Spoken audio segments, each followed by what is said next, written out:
I am so thrilled to be speaking with two-time Emmy Award winner, concept artist, and creator and creature designer Neville Page. You may recognize him from his time as a judge on the hit sci-fi competition show Face Off, and you'll definitely recognize his creature and character work from your favorite media. Neville has brought characters and creatures to the screen in Avatar, Cloverfield, and across the Star Trek universe, designing for the feature films Star Trek and Star Trek Into Darkness, along with the series Star Trek Discovery and Star Trek Picard. On April 22nd, Neville launches the Kickstarter campaign for his upcoming book, Beauty and the Beast, in which he pulls back the curtain on what it really takes to succeed in design after 30 years in the business. The book seeks to be more than a mere drawing tutorial. Beauty and the Beast is a deeply personal and practical field guide for anyone in the creative disciplines who wants to think sharper, work smarter, and build a sustainable career in one of the most demanding industries on the planet. Thank you so much for joining us, Neville. Thank you. An amazing introduction. Oh, when we have a guest of your caliber, I have to come correct. To start things off, I think we all have at least a foggy idea of what a character and or a creature designer does. But since you're the expert and you're here, could you please tell us what the position entails? Since I have a sneaking suspicion it may encompass more of the filmmaking process than the average viewer expects. It's a great question, and it involves different things depending on what it is you've been tasked with to design. Okay. So, my position is pretty unique at this point in my career where I'm almost acting as a producer in the creature character realm, specifically with Star Trek. And that's because I'm more involved with the very, very early process. Sometimes as early as the scripts aren't even done. So Wow. I'm in the writers' room, or at the very least in the creative room, with the producers. Potentially, don't even have a director at that point. It's just with the executive producers and some of the writers, maybe a showrunner, and we're all trying to figure out what the show is. That's my favorite place to be, quite frankly. And it is because it's where I'm probably the most valuable to the Mhm. process. Oftentimes, a creature designer is brought into the art department, potentially under the production designer, um, and the script's done. If you're doing an alien makeup, like is common in Star Trek, the actor has been cast, and you're sort of responding to a lot of criteria. And why I prefer being so involved in the front end, again, with the caveat of I'm the most valuable, a designer, not just me, but a designer is the most valuable at the front end because if I've been tasked with creating creature, that's supposedly my expertise then that I'm bringing to the table. So if you're just responding to what's been established, where the description of a creature is so specific, and that's fine, um, then you're sort of just reacting to the information versus contributing to potentially story points at the front end. And that might be a contribution that saves money, saves time, which saves money, or makes the potential actor more comfortable because you're thinking of their needs as a performer. Um, so, again, I'm in a unique position where, as a creature designer who's at the very beginning of a production, that's not terribly common. Um, and one of the benefits and byproducts of that position is that you're working with hopefully the director at that point, but at least the people who are making the decisions. So it's not this game of telephone where information can get a little lost in both directions or in that circular telephone game. And again, it's about efficiency and clarity of communication. It's not about trying to win an argument or win a conversation or win a design. It's really because that's subjective stuff that just happens in the process. Decisions are made for all sorts of reasons, but having worked in the industry for quite a while now, you can see where inefficiencies may occur with your participation. So I love to try and get in as early as possible and communicate as early as possible. So that answers part of the question. But then, what is the design brief? Are you designing a CG monster Mm. that's going to be done in post, or are you designing a makeup that's going to be applied in sort of pre-production because you have to do makeup tests and so on? So the design brief is very, very different, and how you answer the question is very different based on what it is you're trying to design. Then there's this nebulous area of a makeup that's augmented in post, and the sort of relatively new version, which is if you're doing it as a virtual production, a la Mandalorian. People know who are fans of this world how the Mandalorian has been shot with these giant LED, LCD screens. And Star Trek Discovery and Picard, we did that as well. And if you're doing that version of production, then that means you have to have designed it way early so that Mm. it can be on the screen so that the actor can perform and it's shot and hopefully it's in camera. There might be some post work. So there's so many variables, but it's all fun stuff.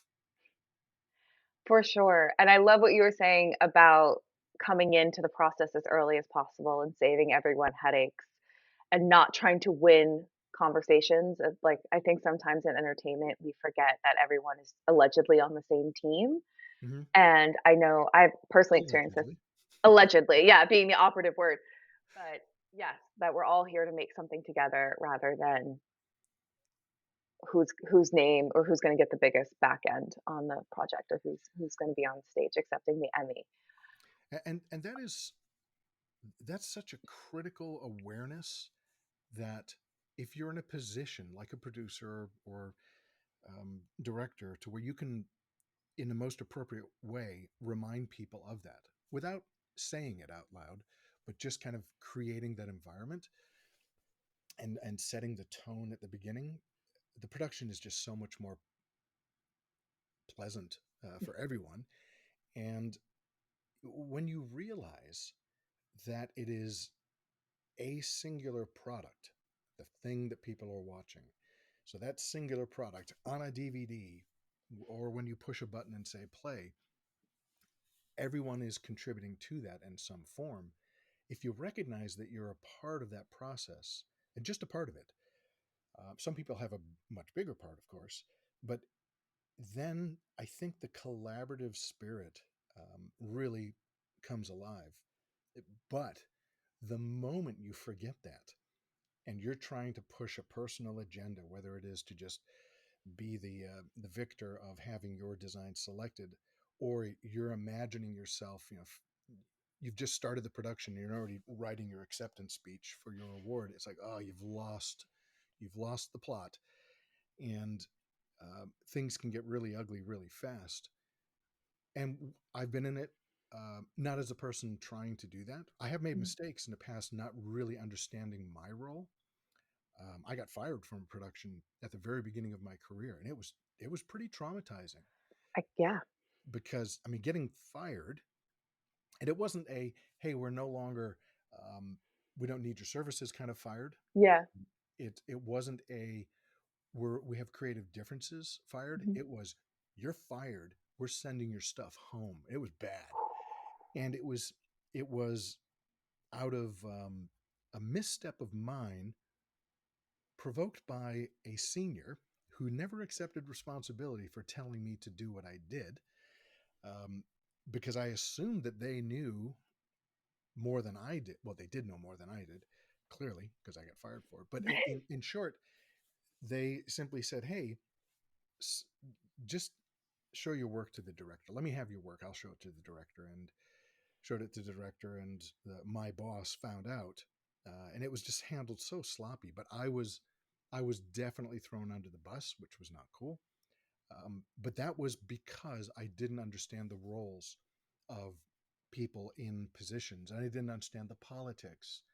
And I made the mistake of going, well, I guess they know, they're the person in charge.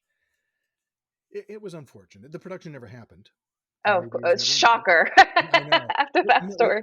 isn't that interesting that Yeah. there's a certain dynamic going on, Mhm. and but I've been involved with dynamics that were way more toxic, and the movies were way more successful. They were made and they were successful. But those are all part of the sum of the parts from my experience and many others, where you just kind of go, oh, okay, that that works, that doesn't work, that style of doing things, although aggressive, still yielded a product, but was it a pleasant experience for people? Because I'm a big fan of the journey equaling the destination. I mean, the product still Mhm. has to work, but dare I say, some products that work when the journey was awful, I don't care about those products. And I For would, oh, I'm so sorry, go ahead. No, I was gonna say for sure. I think also because, we're usually, especially for the types of productions that you typically contribute to, you're spending years of your life working on something. Even if the product is 2.5 hours long, the ratio of time invested is usually much exponentially larger than how long the product is, as wonderful as it may Yeah, be. it's like dinner. You Yeah. know, you think of a dinner, you come up with a recipe or you find one, you shop for the ingredients, you do the prep work, you're chopping. I love to cook, and it could take hours, several hours in preparation and cooking, and then you sit down and blah blah blah. You know, 10 minutes later, it's like, well, that was dinner. Yeah. Um, so you have to love to cook, you have to love to shop and create, and ironically, I use cooking and recipes as an analogy for film and entertainment quite often because they seem to have a common um, connection.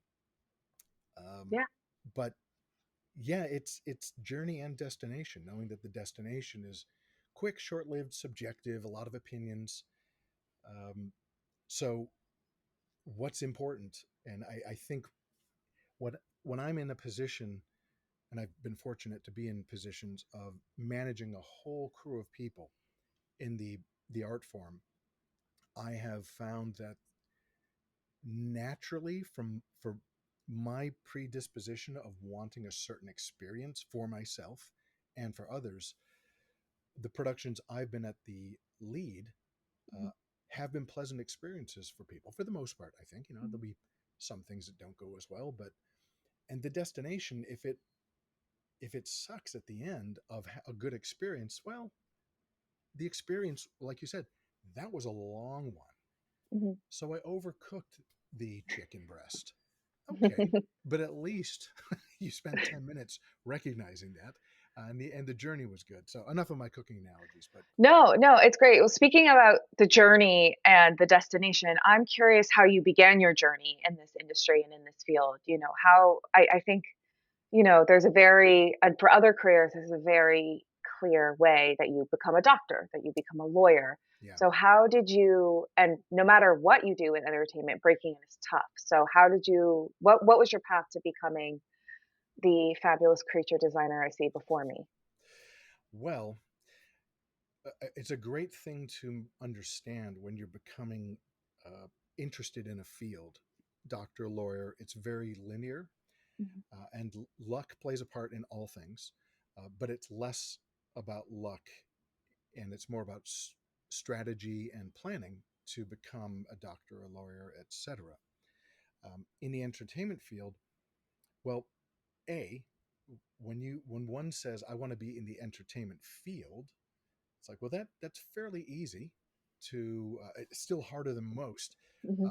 I want to work. Going back to it, I want to work in the food industry. Okay, well, you can get a job as a waiter fairly easily. I worked as a waiter Same. because I was an actor, which meant I worked as a waiter. Yeah. But I wanted to work in film, namely because of experiences as a kid. Exorcist, the movie, was oddly pivotal to that, as well as Star Wars. Exorcist opened me up to uh, interest in makeup. I was traumatized, still am. Um, and then as you grow, you realize, oh, that was all fake. Uh, and it was the power of storytelling and makeup.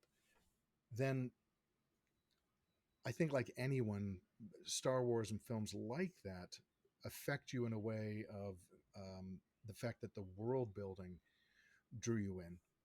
Space 1999, I had my eye on that as a kid, and Star Trek, the original series. Didn't know why I liked it so much, but when Star Wars came out, some of the art of books also came out in sketchbooks, which is really cool. I just, like I said, Oh my gosh. I set up my library, and where is it? It should be right here. There's a Joe Johnson Star Wars drawing book that was like one of the first books I had as a kid, Wow. and I love that I still have that. Like my Frank Frazetta collection somewhere on these shelves. But those books made me go, whoa, wait a second. This movie was crafted by hands. That's interesting. And so I wanted to do that. But as an uninformed kid at age 12 or 13, the only way I thought that that was achievable was to become an actor and then Mm, get to be Mark Hamill and wear the costumes and hold a lightsaber and stand on the Death Star. I thought, yeah. oh, that's the path. So then I decided to become an actor, which is a presumptuous thing to decide. I'm going to be an actor, and worked at all these great restaurants. But Yeah, right. little did I know that's what I decided. But I was in Chicago at the time, and I moved to LA, Pasadena, to study at the American Academy of Dramatic Arts. So I did that, got my education, um, got an agent, got headshots, got all that stuff, and got a great job as a waiter. And thought, damn, how do I do the Star Wars thing? And I realized that I had very little control as to what I can do by being a thespian, and it frustrated me. So I quit. I was in Pasadena, and there was a school called the Art Center College of Design, and I thought, oh, let me pop up there. And the reason why Art Center was of interest is because looking at the artists who were in the art of book of Star Wars, Mhm. three of them went to Art Center. Mm, And I thought, that must be the place to go. So I drove up to the campus, was blown away by the gallery, and thought, that's what I want to do. So I studied industrial design, became a product designer professionally, and did that for quite some time. But I was working doing medical products. So products for the disabled, wheelchairs, ambulatory aids, walkers, all sorts of stuff, baby incubators, oxygen therapy. And all of these were like real loose engineering for me, but I worked with proper engineers. mhm, Uh, but dealing with manufacturing, I loved it, still do. And ironically, if I jump ahead to like today, what I mhm, do as a creature designer is very much on the processes and philosophies of industrial design, which I think, dare I say, is why I got the Avatar job with James Cameron, mhm, because he is a smart guy, and he liked the way I approached creature design, which was more from a technical standpoint mm, than a let's make it look cool. That clearly is what one needs to do. But when you're designing a car, you know it has to look cool, but it's got to have all the features and functions and engineering parameters that makes it a good product first. And then you ice it. So when I graduated from Art Center and did the career of industrial design, I was yearning to do something in film. So when I spent about 8 years, maybe, working, I went back to Art Center to teach. mm, For there's a whole long story between where I mhm. was and Yeah. that, but teaching there ran into a guy named Phil Hedema, who also was an Art Center alum, and he was working at Universal Studios Creative, developing rides. Mm, One of the rides that he needed assistance on was the Men in Black ride that's in Florida, Universal Studios Florida. And the reason he needed help on it, with my roommate slash business partner Scott Robertson, we designed wheelchairs for the disabled. We knew that world, and they needed a vehicle that could accommodate people in wheelchairs in a way that made it better for the wheelchair user. And so that was designing a vehicle, the Men in Black vehicle. And when I heard and got that opportunity, I was like, oh, there's Yeah. creatures. Can I design some creatures? And I had no creatures in my portfolio at the time. So it was like, I guess you could play in the sandbox for a little bit. So I got to play. I got a big chunk of doing the creature work, which meant I had to hire other people to help out because it was a huge project. And that was kind of the beginning of doing creature work. And I've told this story many a times, but the truncated version was they told me that I have to have certain artists in my studio because of the volume of work that needs to be done. So the first person they suggested was a guy named Carlos Huante. And Carlos worked with Rick Baker on Men in Black, the movies. And so it's like all of a sudden it's like Carlos Huante, I don't know him, but obviously you're recommending him, bring him on. But hearing that he worked with Rick Baker, it's like Rick Baker, oh my God, that's the man. So Carlos is in my office and he recommends his buddy, Jose Fernandez, as another sculptor designer. And then they recommended, I think, Jordu Shell and Brian Wade and Jim Cagle. I think those were the primary sculptors and designers. God, if I'm forgetting names, I apologize. Mhm. Um, Rob Freitas was brought in as our mold maker. Again, these guys knew these guys. I didn't know anyone. I was living in Switzerland for a couple of years, so I had lost contact with America. Yeah. And so all of a sudden, I've got, unbeknownst to me, the best of the best, if I can quote Men in Black, in my studio. So that was my reference point of what creature designers were. I didn't realize they were the best of the best. I just realized looking around at their work, I was like, oh my God, these guys are great. I am not. So I started asking questions. What kind of clay are you using? What kind of pencil is that? What's the paper? And watch them work. They were my teachers. So I am forever indebted to these guys because what I learned at Art Center was industrial design. What I learned as a creature designer was exposure to these incredible artists. And that was kind of the beginning of my foundation Mm. for doing what I do. That's fantastic. I think it's nice to know that nothing's ever wasted in your career. And even if it isn't linear or a straight line, it doesn't mean you can't get to the type of career or portfolio you wish to have. So I'm sure plenty of people, including myself, are inspired by that. And since your Men in Black days, you've worked on billion-dollar films, hit TV shows, you've won prestigious awards. What inspired you now to sit down and create this book? I can't say write because the images are beautiful. So what inspired you to craft this book, Beauty and the Beast? 10 years ago is when the inspiration occurred, and I started to do it. But also 10 years ago, there was a lapse of production work 10 years ago. And it was like, oh, okay, there's an opportunity now to spend some time doing the book. So I had all these false starts on the book, which are my own doing. I should have known better. Um, the upside was I had incredible film and TV work get in the way. So I kept delaying the book. And essentially, the same kind of thing has happened recently where, and I'm glad because 10 years of life experience and film experience really the book is so different than what it was 10 years ago. Um, but with COVID and the strikes and the the glut, the slowdown of what's happened in Hollywood, it's kind of like the work's not coming in. Yeah. So there's a great opportunity to do this book. And choosing to do it via Kickstarter is also a relevant point to make in that we have a publisher, so a Design Studio Press, so they're going to be able to do the book and print the book. But something that I've learned over the years that's incredibly important to me is community and sharing the experience and sharing as much as I can within reason. I can't do it for free.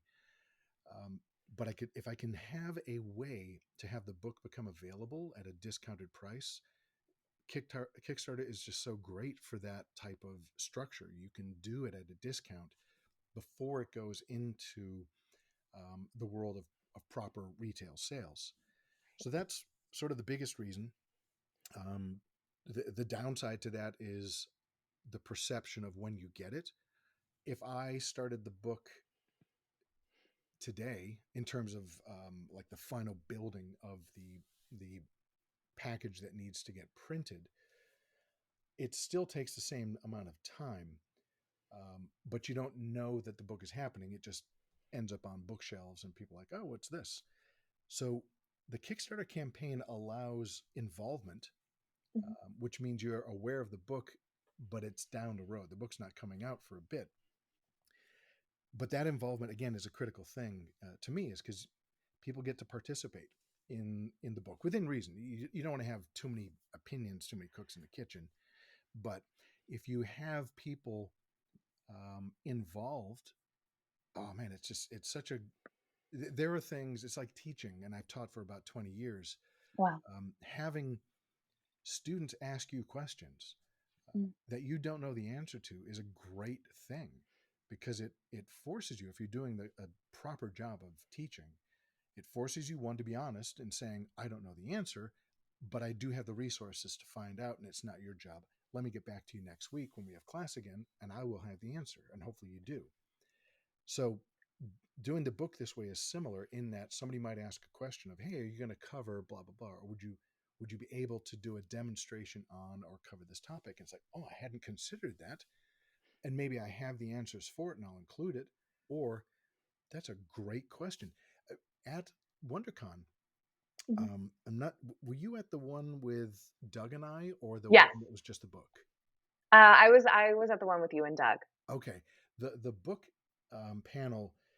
A guy at the very end. We had like 1 minute left, and I said, "Okay, one quick question." His question was like, "Wow," in short, his question was essentially, when you're creating, the the inspiration, is that coming from God? Mm. Whatever your beliefs are in religion, is it coming from a higher source? Where is it coming from? It's like, wow. Yeah, that's a very much a quick Yeah, 1 minute at the end of the panel question. I got that answer right now. So that was one of Yeah. those questions I thought, I think I'd like to include that in the book. So again, when you open up yourself to not having the answers, um, which is the point of ask me anything, Mm. and be open to the fact that, wow, I don't have the answer and I need to think about that, which is a major philosophy on life that I have chosen to embrace. And I think I said it only in, it might have been the answer to that question, which is, the only conviction I have is to not have conviction.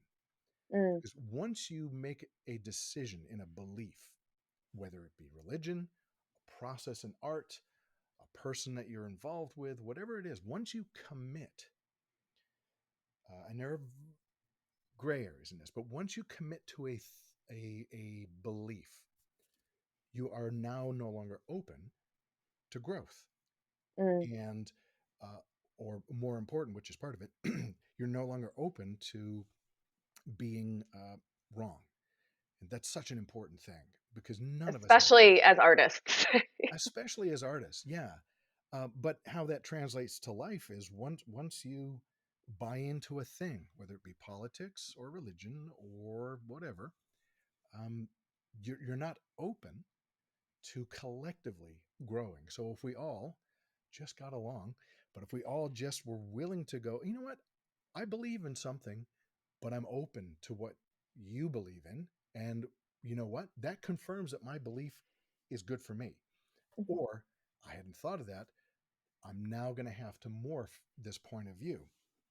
And so when you're an artist, my goodness, it is all about being open and growth, and change. And the world of art is changing drastically at such an exponential rate that I have no choice but to be open to being wrong about certain things. My observations of AI, Mm. um, they are what they are. And that, talk about a polar, Yeah, polarizing topic, right? it's Yes.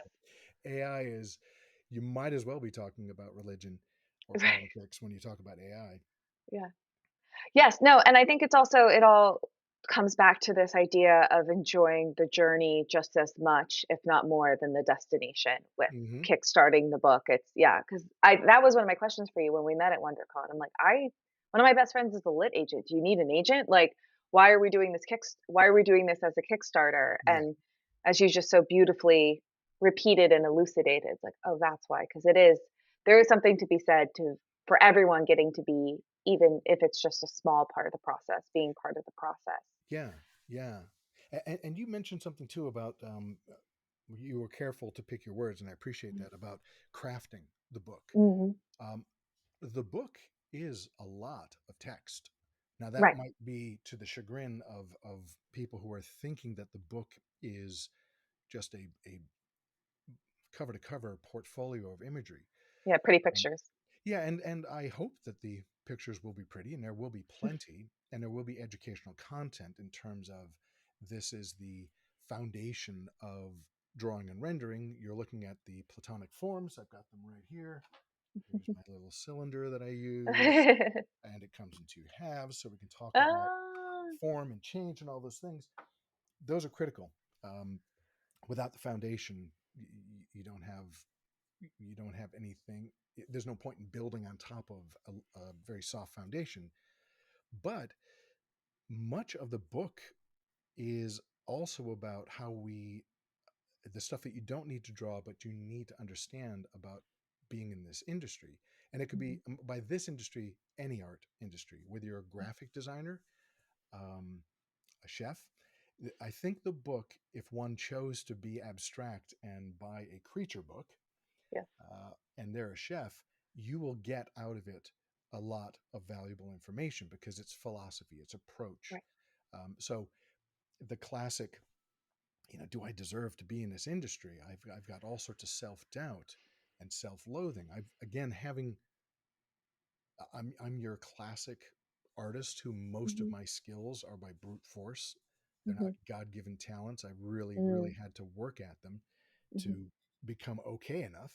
mhm, So there are times when I look at myself today and mhm, think, man, there's so many others who are better than me. right. And you can slip into this self-deprecating point of view, which is so dangerous and so bad for you. So there are chapters that address it Mm, and try to offer how-to solutions to that. So yes, you're going to learn how to draw and learn how to design based on my concepts and theories. They're not um, truths universally, but some of the observations I've made in life as an artist in this specific category, there's universal experiences of um, I'm drawing, the drawing isn't going well.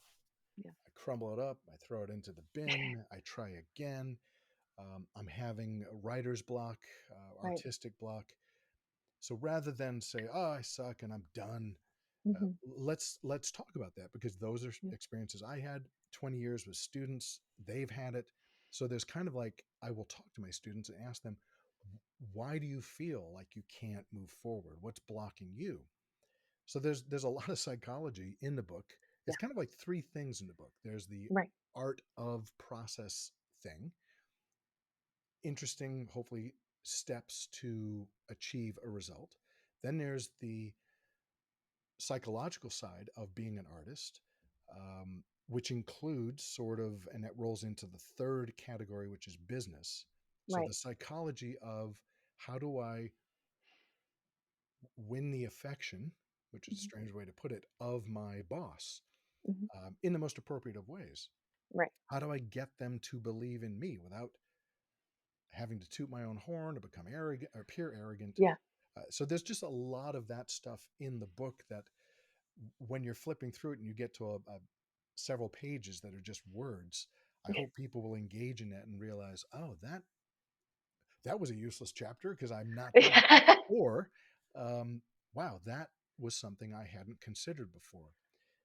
So Right. the book is way more, I'd like to think, Yeah, than just a how-to picture book of design stuff. Uh, right. it's a lot of mental, psychological point of view experience in there as well. And that's something, when I came to your panel at WonderCon and why I was like, I need you to myself for a while because I was Mm. so deeply validated and encouraged by what you were saying and how applicable your insights on process were. Because I can't draw a stick figure. Like my art form is words. So, but I still was finding everything that you and Doug were saying so incredibly, you know, actionable and inspiring and something that I can like leave with. Um, Wonderful. my I know this is probably like your least favorite question, but we are Temple of Geek and I have to ask it. And I know I'm asking you to pick children lately. So I'm trying to rephrase it in a little more of an artistic Where processy is she way. going? Yeah. Um, is there a specific creature or character design that you're particularly proud of? I can pick that child, Okay, um, and but not without careful consideration, of course.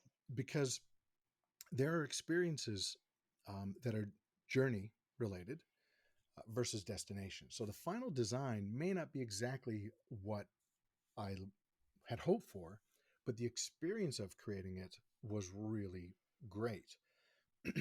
um, so, it's easy to kind of go to Avatar because there's so much to choose from. Because I was Mhm, on it for about 3 years and I was involved with most of the creature design in that.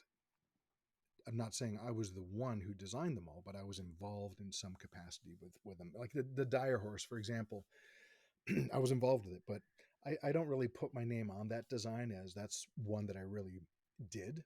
mhm, Whereas the Banshee, I feel pretty good about making a certain claim to it because I was there from the very beginning, and a lot of what I did was what you see in the film. And that's because of the way Jim likes to work. He makes a decision on something and he moves forward without vacillation or change. mm, He's like he said many a times, a win is a win. We're done with that design because the artist will continue to evolve it. And he's like, why are you evolving it? Don't evolve it. It's done. That's what we're going with. yeah, So, oddly though, I'm not going to pick from Avatar, even though some of the experiences, like the Banshee, was just so incredible to see pencil to final IMAX imagery right. animated by Weta. It's like, wow, what a treat. But um, the big red creature in JJ's first Star Trek Mm, was a real delight because of the journey. And, right. and, and the destination was good. What ILM did with it was quite good. I mean, it was excellent. But it was the experience of working with JJ that made that design so much fun. And do I believe everything in that design? No, there were some things that I felt were um, choices that I wouldn't make. But again, it's not my creature. It's JJ's vision, his desires, his story. I mean, there's other people involved, obviously, but Right. he's the boss of me, and Yeah. I'm trying to realize his vision. I'm not Right. trying to um, impose my design ideas onto him. I might suggest, hey, have you thought about? Mhm, Would you be willing to reconsider? No, Neville, this is what I want. Fair mhm. enough. Then here we Yep. go. And that's an important distinction that you must make in your career of working with anyone. If you've been hired, you are there to service them. You are there to realize their vision. You lose sight of that, and it's an unpleasant, And potentially you're not experience. eating. You're just not gonna eat. And there's that. Yeah. When your stomach is grumbling, Yeah. um, that is why. But ironically, the Super 8 creature was another one. It was a rough journey. Not bad, but I wasn't delivering the answer as quickly or as clearly as I wanted to be able to. Fortunately, there was the time, and JJ had the patience to continue working with me to help him find that result. But and I don't think that which is, if there's any beef I have with film, is that the camera doesn't linger Mm. longingly on my work. Yeah. Um, because you do so much on Right. something and the camera just goes whoop, And it's like, but it's 2 years. Literally, you're passing by 2 years of my life. Yeah. And again, that's not what I was hired to do.